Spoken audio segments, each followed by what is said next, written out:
في خوف بيتحرك بين الناس بهدوء، خوف اسمه الكوبرا المصرية. ظهورها زاد في أكتر من محافظة، والناس بدأت تسأل هو السبب جمع الكلاب الضالة من الشوارع؟ وهل غياب الكلاب فتح الباب للتعابين إنها تدخل حياتنا؟ لكن الحقيقة أخطر وأعمق من كده بكتير. الكلام العلمي بيقول إن الكلاب مش هي العدو الطبيعي للتعابين، ومش هي اللي بتمنع انتشار الكوبرا. القصة الحقيقية مرتبطة بالحر والزراعة والمية واختلال التوازن البيئي. التعابين كائنات من ذوات الدم البارد، بتقضي الشتاء في سبات، ومع ارتفاع الحرارة في الصيف بتخرج من جحورها تدور على أكل وظل ورطوبة. عشان كده ظهورها بيزيد في الأراضي الزراعية، خصوصا القريبة من زراعات الرز والمناطق اللي فيها مية، لأن هناك بتلاقي الضفادع والقوارض يعني أكلها الأساسي.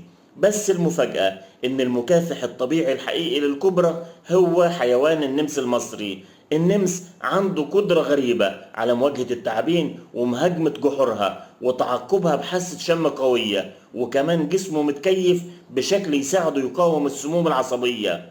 طيب ليه الكبرى بتظهر أكتر؟ لأن أعداد النمس قلت بسبب الصيد الجائر وقتله في بعض المناطق من غير داعي، وتجريف الأراضي الزراعية، وإزالة الغطاء النباتي، وكثرة المبيدات، والتوسع العمراني والطرق. يعني الحل مش في إشاعة إن التعابين بتجري وكتيرة، الحل في حماية التوازن البيئي قبل ما الخطر يطلع من تحت الأرض.